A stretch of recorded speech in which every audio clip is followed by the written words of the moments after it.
As we continue to think about how we support the mental health and well-being of our college students, the next subject that we're going to entertain is understanding the dimensions of well-being. Duke University has engaged in an extensive multi-year research effort to evaluate the critical components of well-being. Duke University is going to present the 4 primary pillars of well-being and explore the implications for universities working to build research around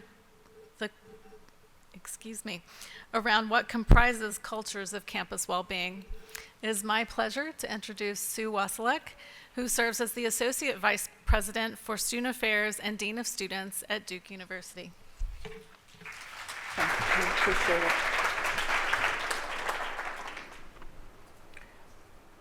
So let me start by just thanking our previous speakers and the Winnefelds and Dr. Alfie and Dr. Jones have really set up, I think, hopefully an opportunity for us to look in a positive direction towards how we really can support our students to be resilient and to flourish in all that they're doing. I was told years ago you never start any remarks with an apology. So let me apologize to all of you here and on the webinar for repeating some things that maybe you heard last year or have heard at other ACHA webinars. I'm going to do a little bit of background on our project, our research project. Again, many of you have already heard some of this. And then at the end, hopefully add some stuff or a little bit more data that maybe you haven't heard. In any event, here we go, and I hope, oh, I need my clicker, don't I? I've got so much stuff here in my head, and here we go. So what do we have up here? Okay, so this is our logo on campus for our wellness initiative. This also gives the website for learning more about wellness at Duke. But you notice it's a tree. You'll see that we have 6 dimensions. Some of you have 7 or 8. Many of you already have a logo. You see that we have our trunk of our tree as being self-care. The roots are identity, values, and choices. Most of you know what all of that means. I'm not going to go through it. But I want you to keep this picture in mind as we work through sort of the research.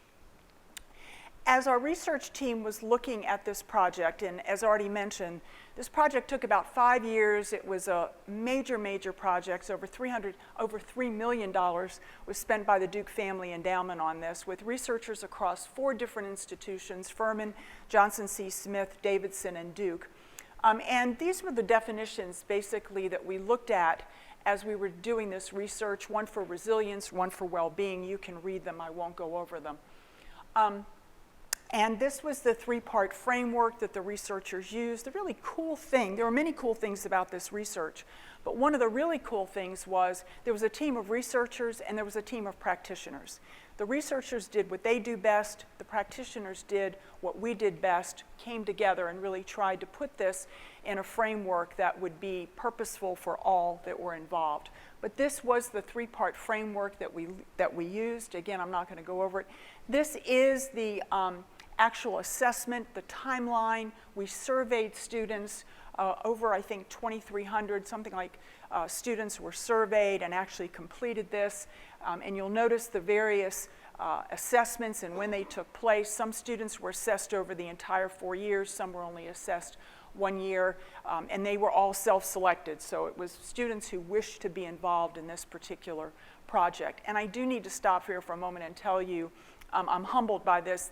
Many of these slides were prepared by our research team and by our practitioners. I don't want to plagiarize, so I don't have a footnote here, but just the footnote would read many colleagues. So here we go. And this is what we learned. After thousands of data points in this particular research project, we learned that there are 4 foundational pillars for what makes a student in college resilient. And this was true over the 4 institutions. I am going to focus a bit on Duke at the very end. But you will notice that these 4 pillars include academic engagement, self-control, self-compassion, and relationships. And in many ways, we maybe could have predicted some of this before we spent the $3+ million. But this research certainly confirmed at least some of the thoughts that we had. And I'm going to go through each one of these very quickly and tell you what the meaning of them are. Again, I know that this is repetitive for some of you, but I talk about this all the time and I still can't remember all of it. So, what is academic engagement? What we learned was that students who are academically engaged in their college work are more resilient. They have a gusto for the work that they're doing. This isn't necessarily correlated, I shouldn't say correlated, but it's not necessarily aligned with GPA and performance, but it is aligned with this notion of being resilient and being engaged and being demonstrating gusto for your work. So students that can find that academic passion will be able to demonstrate more resilience while they are in college. Resilience, of course, as we noted earlier, just being able to respond to those very difficult situations, to the speed bumps in the road. You'll notice here that this notion of academic engagement is associated with feelings of belonging, with high quality friendships. I don't know of this term dating. The researchers used it. I don't know that I would. I know we have many practitioners in the room, not sure what we would call that today. But however the questions were answered, the students who demonstrated academic engagement dated as much as other students and had fewer hookups. At least that's what they reported. They knew more faculty members. They used alcohol less, particularly in an abusive way. They had less perceived stress. Fewer depressive, anxiety, and somatic symptoms, and they reported themselves as being more resilient. So think about that in terms of your campus. How can we all make certain that each and every student on our campuses is academically engaged? How can we assist them in connecting with faculty and connecting with something to study, to read, to talk about, to think about, in a way that they can feel that academic gusto, because if they do, they're going to be overall more resilient while they're on our campuses. Number 2, self-control. A little harder to define. I love to use the marshmallow test. Most of us remember that, and we also know that most recently the research has shown that the marshmallow test research, remember that one where they put the kids in the room? If you don't eat the marshmallow that we put in front of you as a 4-year-old, we're going to bring you a second one. So if you can wait and be patient, you get rewarded. And they followed those people throughout their lifetime, and they found out, whoo, if you can resist eating that one marshmallow and wait for the second one, you are going to be more resilient throughout your lifetime, right? But they just recently determined that a lot of reasons that people didn't eat the marshmallows, they don't like marshmallows. So. But we get the gist, right, of the research, and if we apply that to this notion of self-control, it's basically being able to keep that goal in mind as you are pursuing it, and making certain that you don't sort of allow these distractions to get in the way of what you're trying to do. So when I'm describing this to students, we talk about how to just sort of power through getting your work done, taking the breaks that you need, but recognizing that going to that party tonight might not be in your best interest, because you can go to another party maybe on Saturday night or Friday night. But if you can just keep with your work, get through with it now, keep the goal in mind, and really, really embrace this notion of self-control, you can also develop more resilience. These are the 3 important things that we learned as a result of this research related to self-control, is that this particular characteristic is still developing in college. I would say if we did research on all of the generations covered in this room, we'd probably find that it's still developing in all of us.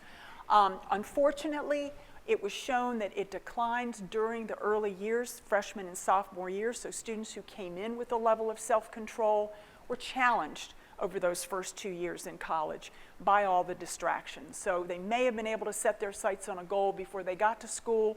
Once they get there, got a little challenged, and so our role now is to really help them to continue to develop it for the 4 years.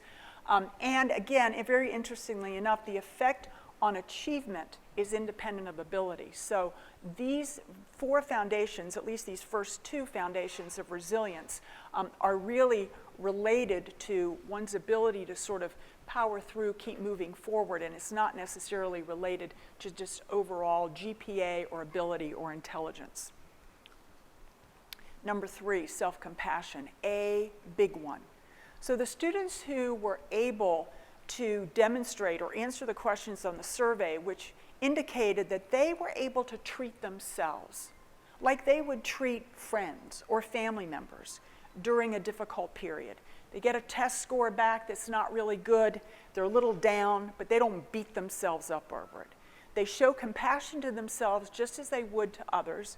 They treat themselves with kindness and care when they are facing negative events. Students who had this particular quality, makes sense, were able to show or they are able to demonstrate that they have a higher level of resilience while in college. They were also able to show that the survey indicated that they were less depressive and anxious. They had lower levels of stress, fewer regrets after their freshman year. They were asked to think about like the worst event that had happened, and they were able to evaluate that as less upsetting and less disruptive than those who didn't have self-compassion.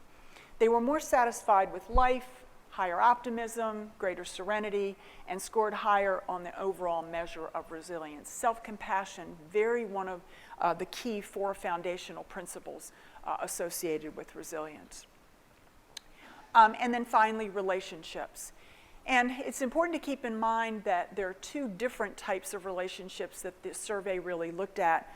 Friendships with peers, and then relationships with adults on campus. And both of these were very, very important in terms of students being able to build resilience as they work through their college years. Friendships with peers, again, things that we probably already know. If we have good relationships with our peers, this decreases this notion of loneliness and increases a sense of belonging. Again, very, very strong showing within the research that we did. And then on-campus relationship with adults, faculty members, administrators. I even tell students, bus drivers, housekeepers, right? The folks who know their name in the dining hall or whatever. Those relationships with adults are extremely important and are correlated very closely with this notion of resilience. And again, also higher academic engagement, feeling like they matter on campus, and higher levels of belonging. So the 4 foundations of resilience very quickly: relationships, academic engagement, self-compassion, self-control. Took about, 5,000 data points and funneled them all into those 4 particular pillars. So after this research, we looked at our tree that I showed you earlier. We had our 6 dimensions of wellness. We had our roots. We had our trunk. We had all that cool stuff. And now we got these 4 foundations. And what the heck are we going to do? Because we need a new logo. We got to have a new logo, right? And so this is what we've come up with. This hasn't really been put out into the community yet. But this is the way that we are now representing the research with our dimensions of wellness, really trying to connect this notion of resilience and wellness together. We'll see how it goes. Again, you're the first to really see this in any public way. It's not on our website. No one has seen it. Let me know what you think after later today. So as our folks in our wellness area, our health promotion, health education, risk mitigation area, our practitioners on campus who are really out there trying to change the culture, infuse wellness and well-being in all that we do, lower stress, lower anxiety in our students. This is sort of the model that they look at in the work that they do. They really feel like all of this starts with risk mitigation. That when we're trying to communicate this to students, we want to, in any way that we can, mitigate their risk, whether it's related to alcohol or drugs or lack of sleep or whatever the case might be. And that sort of melds into a recognition that self-care, self-wellness is really important, because that will then eventually contribute to the wellness of the community, a culture of wellness on the campus. So that's just a little model. This is way over my head. I hope that made sense, because I've been practicing that. Okay, so this has all evolved on the Duke campus into this program called Moments of Mindfulness. And I have to tell you, this is a powerful program. I'm not up here trying to sell it. I'm really sort of in awe of it for a whole host of reasons, and I'd like to share those with you. And I'm sure many, many, many of you have similar programs on your campus. I wouldn't sell these programs short. In fact, if I had to put my money someplace, this is where I would put it. So I'm here to promote this, not because I get anything out of it other than I think it's working. So what we have structured on the Duke campus is this program, and I've had nothing to do with this. This is all done by my colleagues, so I'm not sure why I'm up here other than I was willing to come. Anyway, so we have these weekly wellness events. They happen every single week, same day, same time. We believe that some type of daily practice of resilient behaviors is what enables our students to really focus and build on those 4 foundational pillars. All of these moments of mindfulness are student facilitated. They are completely embraced by students, they are initiated by students, they are run by students, and you all know what that means, right? It means it's completely undergirded by some type of administrative infrastructure, but the students are out there front and center doing the work, and we're just there trying to keep them within the guide rails, and they do a marvelous job.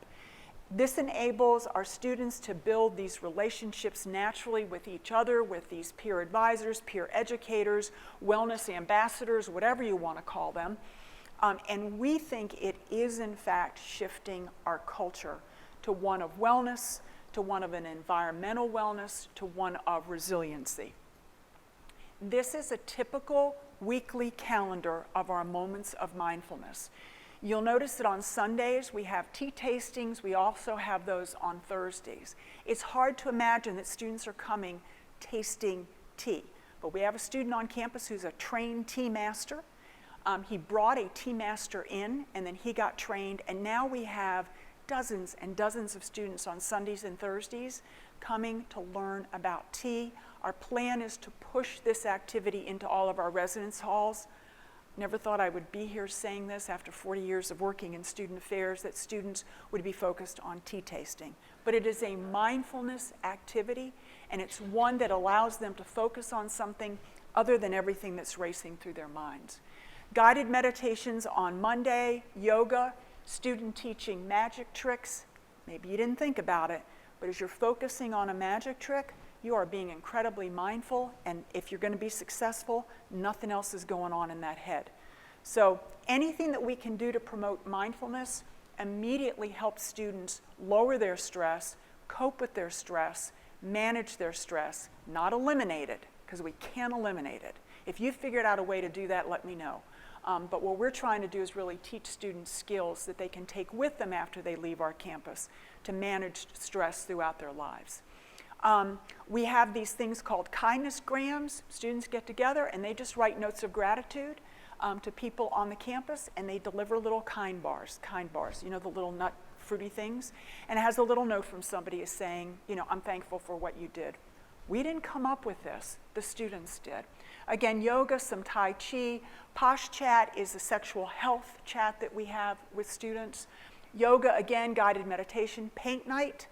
We have students just come in, we provide the canvas, small canvases, some paint.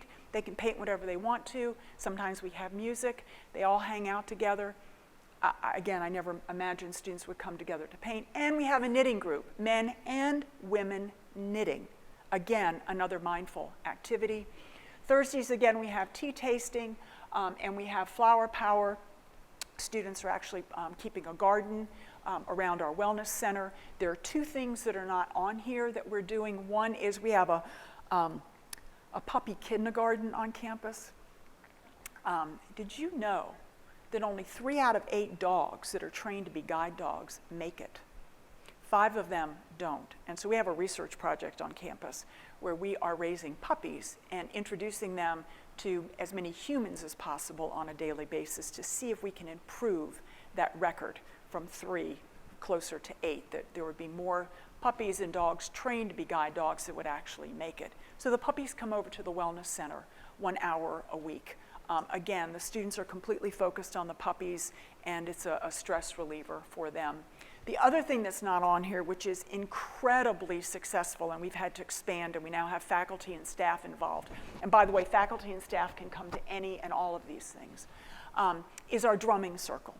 And we found that the men love the drumming circle. I'll let you figure out why the men like that more than the women, because I certainly don't want to make any generalizations or stereotypes here. I'm just telling you that's the way it works out. But they beat the living crap out of those drums, and they love every minute of it. Again, a very mindful activity that helps them with their stress levels. This is what our students have reported to us as we do self-assessments after these moments of mindfulness. You can read this on your own, and you can see what they have reported to us in terms of the impact that these activities have had on them. And I think the one that is, you can see is the lowest is develop meaningful relationships with staff and faculty. These programs really are designed by students for students. Again, some staff and faculty come, but we're not finding that that is one of the things that these are necessarily contributing to.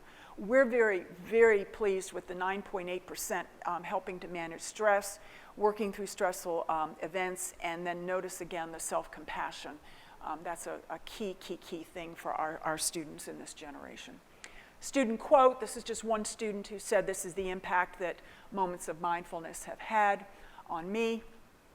And the one other thing I want to mention, two other things I want to mention.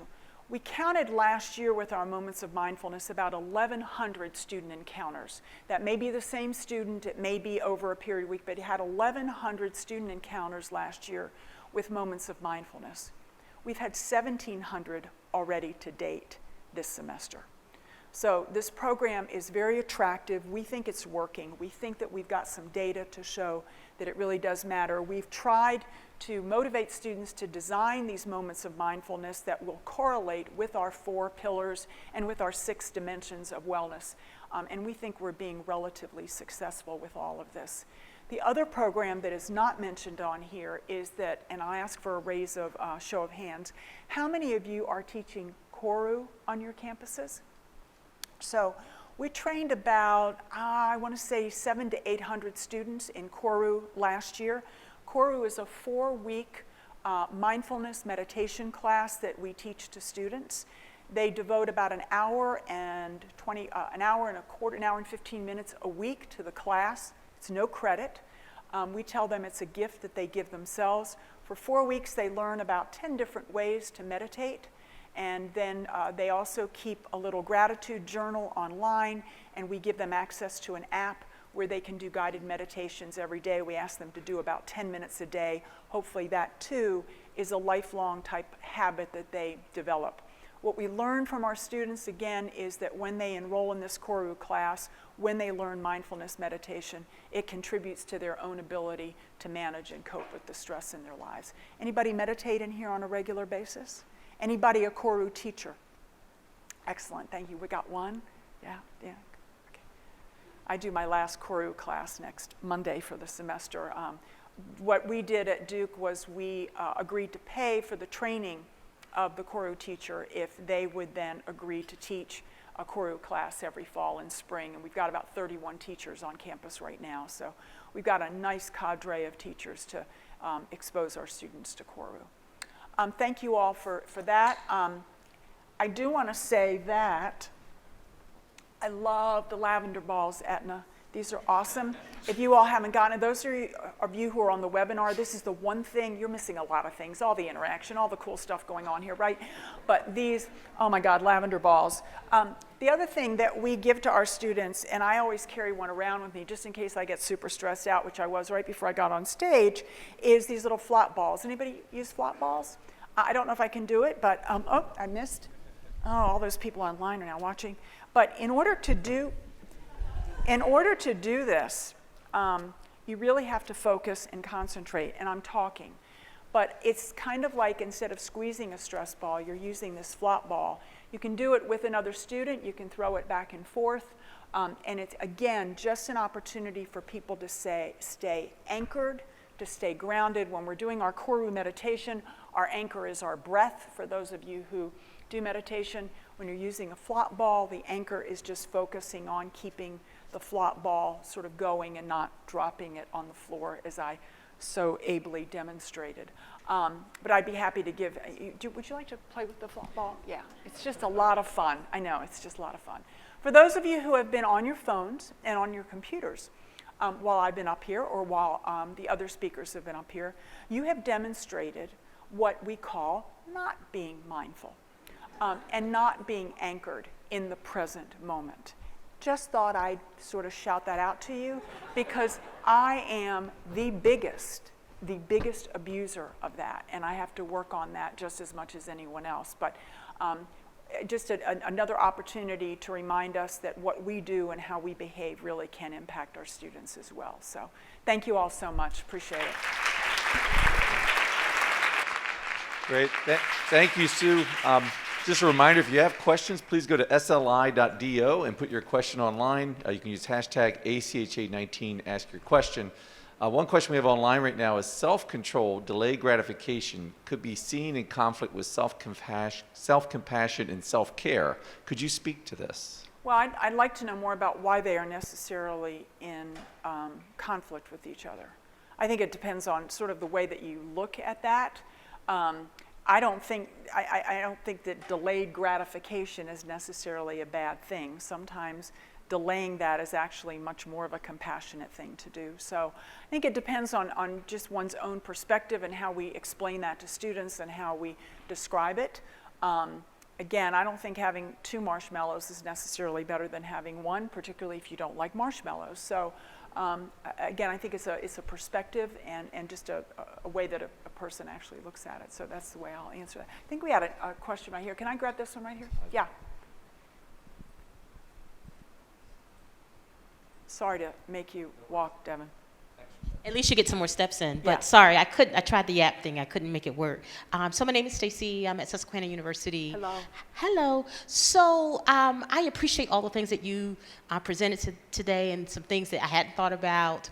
But one of the things that I have been trying to figure out are what are the environmental factors that are impacting stress and anxiety on our campus. Some of the things that we've been looking at is, should a student be able to work 3 or 4 jobs on campus, or should we limit that to just 1? And what's the impact of double majoring and triple minoring and those kinds of things to really, it's a real thing, to try to not just work on the individual, but more of at a systemic level. And I'm wondering if you have any wisdom or anybody in the room on how you may have looked at that or how you think about that and what ways can we think systemically to try to disrupt some of this. Yeah, I have sort of 2 reactions to that. And I don't know that we have any research to back any of this up. But I think one of the things that we've done in higher education is that we have landed at a place where we believe the more choices and the more options a student has, the better the experience. Or maybe it's just we're a better institution, or maybe we look better. I don't know, maybe all of those things. But I'm not convinced that more choice and more options is a good thing. And that, I think, gets to your question about majors and minors and all of those kinds of choices. Do they really matter? And I think many of our students are just into this game of self-credentialing. It looks good, so I'm going to do it. I think I can market myself better. And so I think we contribute institutionally to that climate of stress and anxiety. You know, there have been, many of you all have campus mantras that you probably don't necessarily like. We had a mantra years ago on our campus, which, and I know some of you also had the same one, and maybe some of you still do. Work hard, play hard. Heard it, right? Don't like that one, right? One of the extremes, we can define what work hard means, and we also can define what play hard means. We then moved into this era of what was coined by a student during a study that we did called the Women's Initiative. We moved from work hard, play hard to this thing called effortless perfection. That you were really cool on our campus if you were that duck floating across the pond, looking as though you were working in an effortless way, but underneath the water, the legs were paddling furiously. I think many of our campuses are now at a place where our mantra is, we don't necessarily say it, but I think we demonstrate it, and that is, if you're not busy, you're lazy. If you're not busy, you're lazy. And I want you to think about that in terms of your own work, the work of your staffs, and how that translates to the students. And so if people aren't constantly in motion, constantly acting, constantly doing something, constantly on our phones, constantly on our laptops, we are lazy. We're not being as productive as we could possibly be. Again, I don't have the research, but I think we are in a major way contributing to much of what we're seeing on our campuses through our own actions, through our own programs, and through the decisions that we're making at an institutional level. I don't know how that's going to shift. I see my retirement on the horizon, so this is for all of you younger people to resolve and solve. Thank you all very Thank you, much. Sue.